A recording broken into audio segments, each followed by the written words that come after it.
mahasiswa Ilmu Komunikasi Universitas 17 Agustus, Surabaya. Nah, dalam video kali ini kita akan membahas salah satu tentang teori ilmu komunikasi, yaitu teori dramaturgi. Seorang ilmuwan membahas tentang teori ini, yaitu bernama Erving Goffman. Erving Goffman mengatakan bahwasanya manusia akan bertindak berdasarkan ruang, waktu, dan khalayaknya dengan feedback yang diharapkan mereka. Nah, contoh dalam kehidupan sehari-hari, semisal saya bangun tidur, habis itu bertemu dengan orang tua saya akan berperan menjadi seorang anak. Lalu ketika saya bertemu dengan kakak saya akan berperan menjadi seorang adik. Contoh lainnya mungkin ketika saya ke kampus bertemu dengan seorang dosen, saya akan berperan menjadi seorang mahasiswa yang akan menghormati dosen tersebut.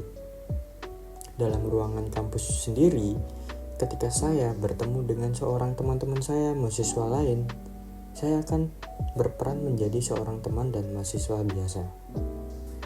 Nah, contoh lainnya mungkin kalian. Ketika kalian menjadi seorang ayah, habis itu bertemu dengan anak kalian akan berperan sebagai seorang ayah. Ketika kalian berangkat kerja, habis itu ketemu bos kalian akan berperan sebagai seorang karyawan. Seperti itulah contoh-contoh teori dramaturgi itu sendiri. Nah, dari situ secara tidak sadar dalam kehidupan sehari-hari kita itu sedang bermain peran atau berdrama. Nah, balik lagi dengan apa yang dikatakan oleh ilmuwan tadi, bahwasanya manusia bertindak berdasarkan waktu, ruang, dan khalayak. Apa sih contohnya manusia tuh bertindak berdasarkan waktu? Contohnya semisal waktu sore, manusia akan berperan biasanya bersantai-santai karena sudah melakukan pada waktu siang, yaitu bekerja atau kegiatan mereka sehari-hari. Nah, ketika malam mereka akan berperan atau bertindak ketika mau istirahat tidur. Seperti itu contohnya. Lalu bertindak berdasarkan ruang. Contohnya seperti ini. Ketika kita berada di ruangan dokter atau ruangan rumah sakit, kita akan bertindak lebih diam atau tidak berisik dan tidak mericuhkan ruangan tersebut. Tetapi ketika kita di ruangan terbuka atau di lapangan, kita akan bertindak sesuka kita. Kita mau berteriak-teriak, bernyanyi-nyanyi, itu terserah. Nah, itu salah satu contohnya ketika kita bertindak berdasarkan ruang. Nah, yang terakhir, kita bertindak berdasarkan khalayak.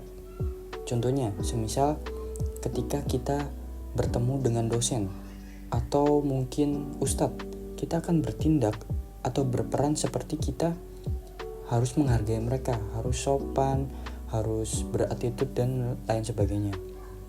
Tetapi ketika kita bertemu dengan teman kita, kita akan berperan seperti teman biasanya, bercanda gurau dan yang lain-lainnya.